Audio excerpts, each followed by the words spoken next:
Hey, PHBud23 here. Thanks for coming back to another reaction video. If this is your first time checking out this channel, a little background on myself. I was a corporal in the United States Marine Corps where I served as an 0311 or infantryman from 2015 to 2019.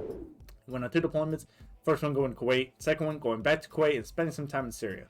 Alright, so part 3 of the Random Arma3 Bullshittery. Dude, I've been loving this series so far. I know people have been saying that there are some other series as well. I honestly can't wait to get to them, but at first I'm going to go a little far into these. I don't know how many of these there are in total as far as the Arma 3. We'll see how things go, just because, I mean, I've really been enjoying them myself as far as like laughing, sharing my own experiences, and just having fun with it. So, without wasting too much more time, let's go ahead and get right into the video. Welcome to Slow Asthmatic Jogging Simulator 2015. Why is there a guy naked here? Is there a naked guy in the back of the tank? Yes! Who's hot? Oh, he's sitting next to me! Okay, yep. Does my ass look big in this outfit? Oh, your ass looks lovely. I'm gonna reach out and grab it. Oh, yeah, it's very soft. It's like mink fur. Yes. You can easily identify me. What? I mean, it's definitely like some shenanigans, or at least, what do you want to call it? Like a little bit of camaraderie as far as like how people act towards each other, and people, especially in the Marine Corps, do act like that. As far as they act very close. Let's just say. By my name over the hex or the gay cap I am wearing. Oh my god. Oh, this one has miniguns. Oh my god, is that an enemy helicopter? No, it's not an enemy helicopter! Have we ever succeeded with this mission? Have we ever succeeded with any mission? You don't like physical exercise? I love walking. I hate hiking. The fuck's the difference? Alright, so the fuck's the difference? I'll explain my version of how I see it as far as when I think of walking or hiking in the military. I think of walking, I think of just normal walking, not carrying anything, probably going to the store. I think of hiking, I think immediately of the weight of the gear I have, thinking of the whole pack and all that, thinking of, I mean, depending on whether or not you're going to be wearing like your Kevlar and your flak during the actual hike, if you're going to be, I mean, like, what kind of weapon are you carrying? Are you carrying like a slick M4? Are you carrying one with the 203? Are you carrying an IAR? Are you a part of guns, which would be even worse because obviously you're carrying not only your regular like M4 rifle, but you're also carrying a damn either like the tripod machine gun, the machine gun itself, or carrying like the motor tube, or like what's it called? It's like the base plate of it. So I immediately start thinking of all these things, and then ounces equal pounds. It's flashbacks. But I would say that I always wanted to fly like an actual chopper like this. The only ones I ever really flown in as far as like birds go is probably like an AC-130 and an Osprey. That's probably the two main ones that I've been on. I had one of my team leaders at one point got to ride in a chopper. Apparently it's really cool. I never got the chance to. It would have been nice though. Oh, there's a big fucking hill in the way. Typical from people from Doncaster. They don't like much exercise, do they? Fuck! Oh. Heavy John shit right there. What's with the smoke on the horizon?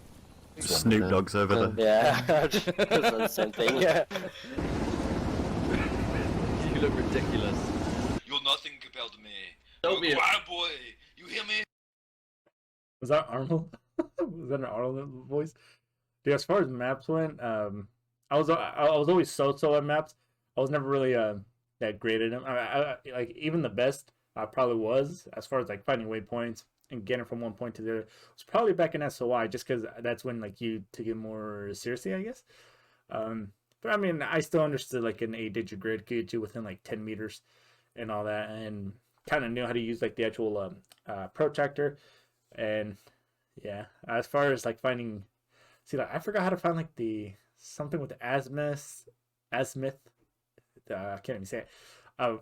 Whenever I got a compass or had a map or anything, I would have to either brush up on my knowledge, or I would have to ask somebody, because I didn't want to be the person that didn't know how to use it. But then again, as far as like when it came to maps, people also had those people were given those Garmin's, right?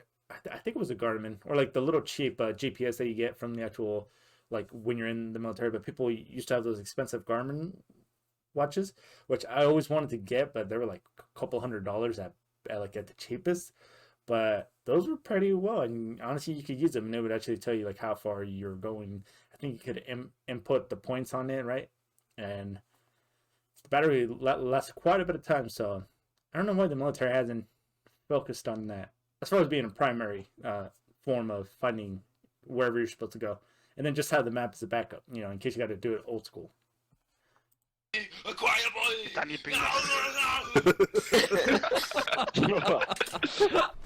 Copy that. It's hard to see anything at the minute. Okay, you're all free to engage. Look at them all clustered up here. Oh, get out! Cover. Dude just went blind. But yeah, as far as they're all very grouped up, especially if you're going to be in a line like that and you're going to be shooting at something or someone. Typically you want to spread out. I mean, depending on how close the enemy is, I mean, I can't really tell from this spot. You could either, you're probably going to be like maybe not too far apart, or you might be like really far apart, right? And then, yeah, don't bunch out, because especially like this, I mean, they could fire something. They could fire like, I don't know, say if they had a mortar or something. Unlikely a grenade unless they're like really close. But if it, like, say if a mortar did come down, it's not going to get all of you, or at least the minimal amount of people are going to get injured or killed, right? So definitely getting a lot of space. That's something that you hear a lot in the Marine Corps, especially if you go in as an 0311. It's going to be one of the things as far as like spread out. Don't ever try to bunch up like that. Although it's a little easier here, or it could be difficult depending on like if you actually have cover, or at the very minimum some concealment to kind of at least mask you a little bit. But when you go into more of a mountain environment, definitely gets a lot trickier, because a lot of times you might be dealing with like narrow corridors, narrow spaces, narrow doors, or it could also be like the actual height of the building. So it could be a lot of factors, but typically in a space like this, it's probably be a little easier. Yeah. Now, that rabbit has just been pissing me off. There's no rabbit. There's nothing there. I think he's just going insane. Yeah. Rabbit, right there. There's no rabbit. There is no rabbit. There is nothing. There's a snake here, but there's no rabbit. There's no snake there either. What the fuck is wrong with you two? Some of us are actually. Hey, I mean, honestly, it could be their. I mean, quote unquote, I think it's just the game, but as far as hallucinations or mirages, I mean, as far as being like in a dry environment, or I actually don't know how mirages work. I think it just deals with like the brain actually starting to cook, right, or like almost heat casing. That's what I'm assuming. I mean, I never heat cased before. I think I only ever saw 2 or 3 in person, and one of them, the dude was just dropped in the middle of a range. It's actually one of our junior guys, and we're running by. I'm thinking like, oh shit. But as far as seeing mirages, I never heard any stories of any type of Marines or soldiers or anybody who actually saw one or like thought they saw one. I would assume there's some though. Be British. Yeah. And then there's this random Finnish guy over here. Let's just say he finishes quickly. The puns, they're so Someone bad. shoot that man. Who wants to roll down a hill? You're supposed to be a crack military unit. Rolling down hills. Gal Gadot is fucking Wonder Woman? Who? What? What? That's awesome. Wonder Woman, the movie. Gal Gadot's playing her. Sorry, Gal Gadot. Tis her name. And Sounds she... like some sort of Godzilla bad guy or something. Gal Gadot is not that common of a name. Yes. Nor is Mothra. Stop, you're firing that right in my ear! Thank you. Butterfly in the...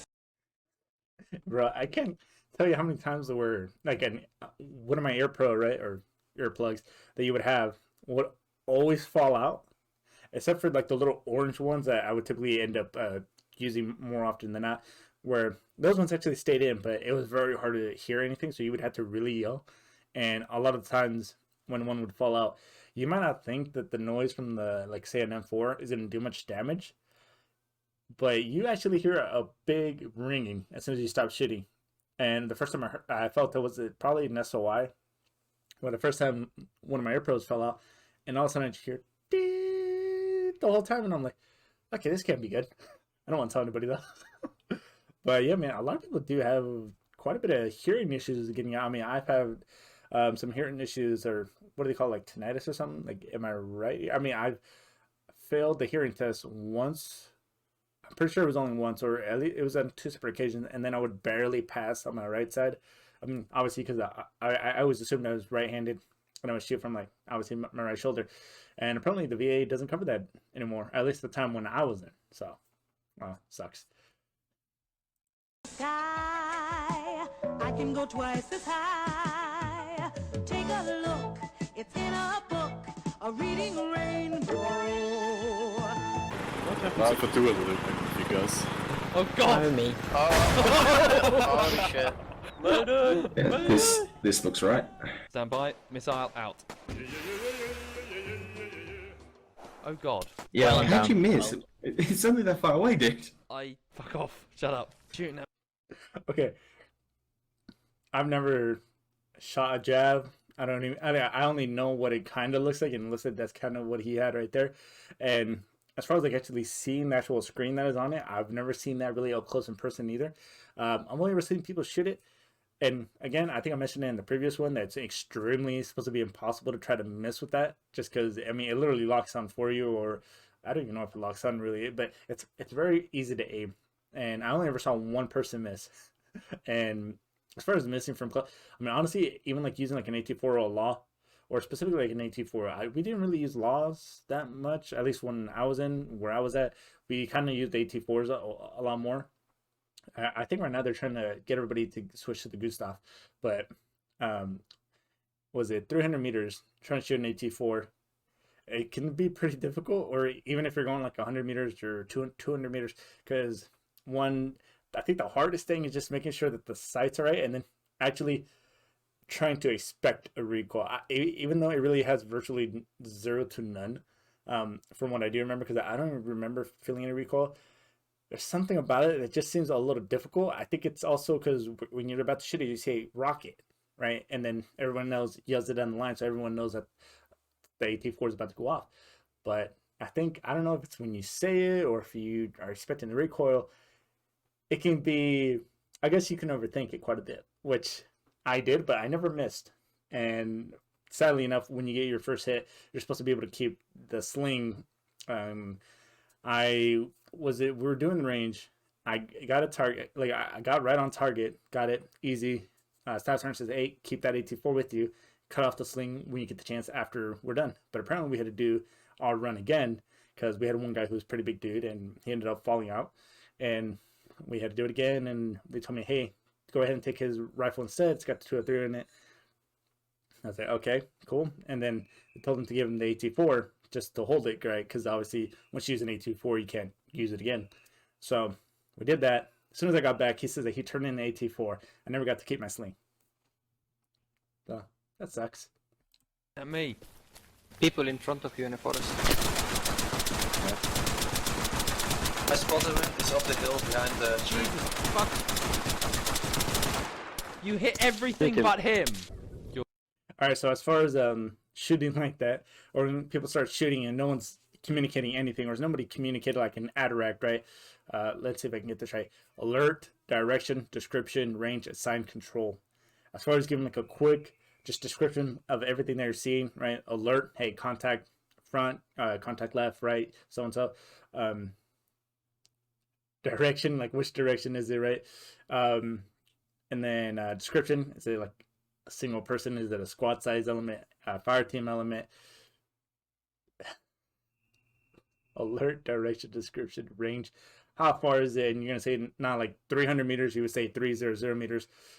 Assign as far as like 1 every 3. So shoot 1 every 3 seconds if they're really close. Like hey, 1 every 2 or 1 every 1, and then just control the situation, right? And then that way people can get a general idea as to where they're taking contact from. Especially if there's like one person, it's a lot harder to kind of pinpoint where. Instead of like, I mean, obviously if there's a whole bunch, you know at least what the general direction is, right? They're gonna be shooting.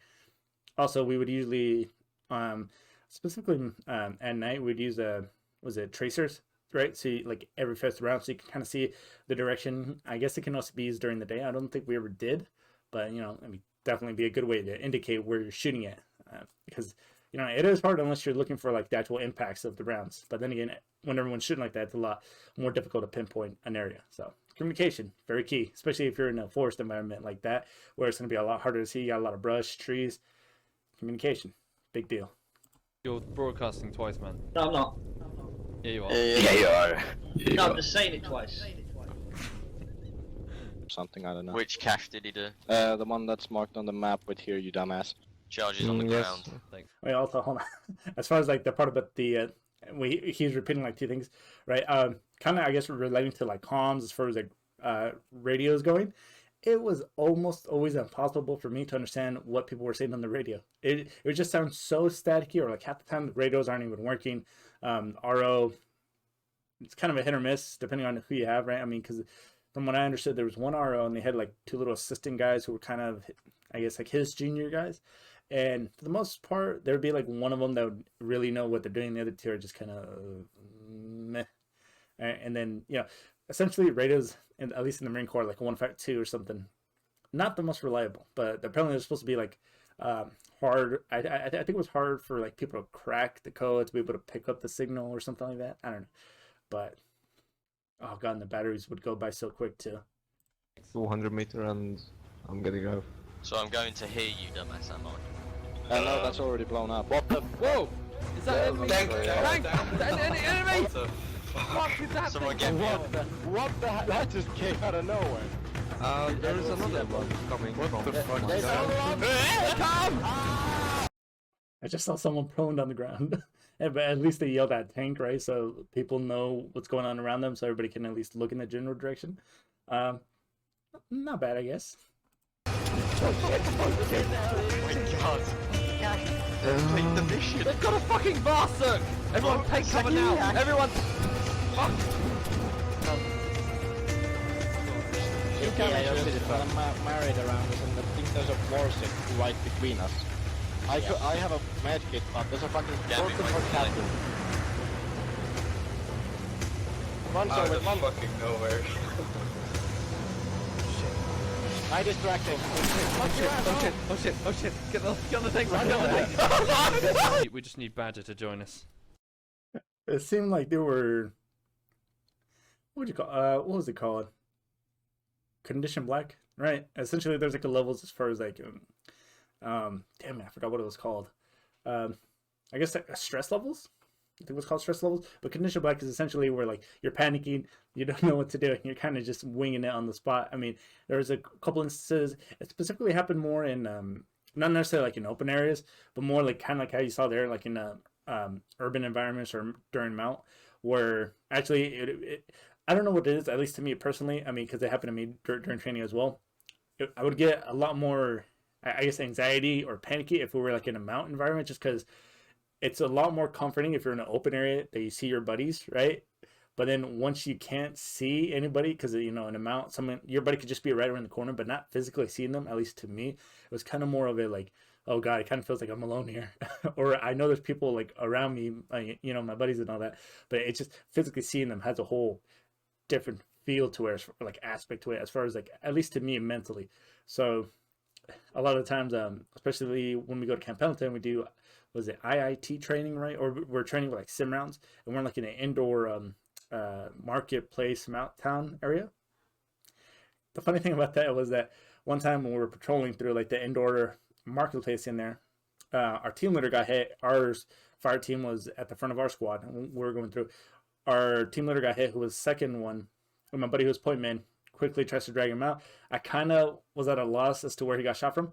He fell forward, so I'm assuming somebody from behind us to the left was shooting, and I literally just turned around, but then I didn't see anything. It was so hard to see because I had my glasses too. I didn't have contacts back then, and my thing's fogging up, can't see, and then I'm just trying to like figure out like where's it coming from, and then I'm literally looking back, left, up. I'm looking down, and then all of a sudden, I get hit like 6 times, right, on my face and on my shoulder, and then I fall down. Apparently, like I'm dead. It's like, hey, as soon as I fell down, I was like, oh my god, I just panicked. I didn't know what I was doing, and then my buddy who was behind me, who's the last one in our fire team, starts yelling, hey, Martinez is down, and then I can see him, and we also caught him on the camera, where he's just like also kind of like looking back and left, and then our squad leader, who kind of I guess heard the way he was speaking and maybe felt like he was panicking a little bit, so he quickly just peeks around the corner and he says, well, he calls his name, I was about to say it, and then as soon as he calls my buddy's name, he just goes, and then my squad leader just immediately like backs up and says, hey, relax. So, he kind of also had the same thing, right? I mean, as far as like, what do we do? how are we going to respond? Because, you know, primarily when you take contact, you put R2R, return fire. But I just didn't know even the general location, and I just couldn't. Yeah, condition black. But I forgot where I was going with that, but, you know, that was a bit of a tangent, but, you know, stories. Okay, I see Badger. I'm going to draw him in. Channel switched. Badger, can you hear me? I can. One moment. Why? Okay, yeah, that was just broken. Sorry. What was that? Cass, are you there? Yes. Marking next target for Gal Run. I called it a gay on for some reason. Try to be a dead guy. Aim up, adjust up. Adjust left. Jesus Christ. Okay, I have no idea what he's shooting. I'm assuming it'd be some kind of chopper that we just can't see. But as far as like people getting to get you on target, right? A perfect example could be like a machine gunner, right? He's got his A gunner, who is gonna, well, that was loud over there. Who's gonna be like telling him, hey, whether or not they gotta aim up, aim down, or shift to left or right. And you know, and then on T&E, you got like that one little cylindrical thing that you can kind of like shift up and down, or take off that little, damn it, I don't know what it's called. Let's call the whole thing the T&E, right? And you can like slide it on the traversing bar. Yeah, I think that's what it was called. And then that way, I mean, because you're looking down the scope, and then your buddy who's also going to be your A gunner is going to be, bottom line, helping you get on target, right? And he'll tell you how and where to adjust. And typically, from what I heard, it's going to be the more experienced machine gunner, so it'll probably be like a senior. And yeah. Also, if you're a machine gunner, I got to try this one time, right, which was pretty fun. So you got to be an A gunner, and then they're going to say gunner down, and then it's going to say that the gunner got shot, he's dead or dying. So what you're going to do, there's a certain way that you pick him up, and you literally got to throw him over you and say dead gunner, and then you have to get him the gun. It sounds lame or not as impressive, but it's really cool the way it looks when you actually like get into it and throw, right? Yeah. I'm too far, I can't see the target. What about hits? He hit everything but the target. How have you managed that? They will surely not know we are coming. I'm just leaving a trail so we can find back home. Hansel and Gretel tactics. I'm at the wall. I'll wait. Come on, can you guys just wait for me? Oh shit. Oh god, it's a rabbit. Oh my god. Or from the east. Are you guys sure it's a good idea to be up there in the tower? I'm down. Fuck. Hoisting the tower. Oh no, that's Crawling down. I'm gonna try and deploy some smoke to cover you coming down. Oh, for fuck's sake. Well, I mean, if it's during night, do you really need smoke, right? But you know, as far as like, I like that they also included it here, but they also included it in Call of Duty, at least recently, right? That when you're aiming with like an IR laser, that you're gonna actually not be looking through the actual scope, right? Because obviously you're not gonna be able to see. But you're actually like kind of aiming off to the side, and quite frankly, it's a little easier because as soon as the laser gets on it, right, and you already know that you're going to be on target. If you've, what was it? I think it was the same thing, right? As far as BZO in it, because you also have to like align it with your barrel. And typically, we're not going to have those on all the time, right? You're going to just press. As soon as we press, we shoot. However many times we're going to shoot, and then after that, we turn it off. One, it could conserve battery. Two, we're always told like, hey, the enemy could have these capabilities that we just don't know about, so we don't want them to see us or like find our position. Because if you do have like NVG capabilities, it's also going to give away your position, especially if you're holding it the whole time. See on the floor. Can somebody kick him? Ladies and gentlemen, just for comparison, that was Cyanide singing. Ed could also sing. Okay, hold that in your mind, everybody. Just, you know, remember Cyanide. Okay, now. Swear with me. Those noises are because I'm actually moving my hips in my chair because I'm groovy like that. Okay, now, Ed, take it away. Okay, whenever it came to anybody in any branch that I met, or specifically in the Marine Corps as well, right? I mean, obviously I spent more time with Marines, but whenever anybody could, I guess, have musical talent or like lyrically, right? It was always rap every time. I never met anybody in that could sing, I guess, like this, or like more, just anything besides rap. It was always rap, and a lot of it was really good, and a lot of the time it was always freestyle, especially if you're in the field. We had one time in boot camp where people formed a circle and we just started rapping and people were like roasting each other. We've done it quite a few times in the field as in the actual fleet. We have people who, damn, I honestly wish we recorded some of it because everybody would just like roast like other platoons, another person, squads. It's good times, man. Really good times. You learned how to sing from me.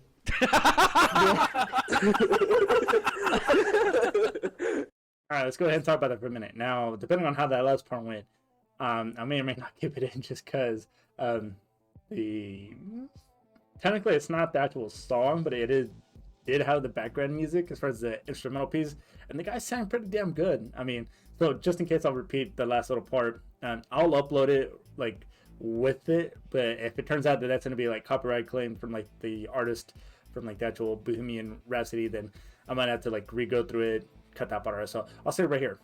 As far as like people when it came to singing, right, or anything lyrical in the Marine Corps or any of the branches that I had the chance to meet with, it was always rap, nothing but rap.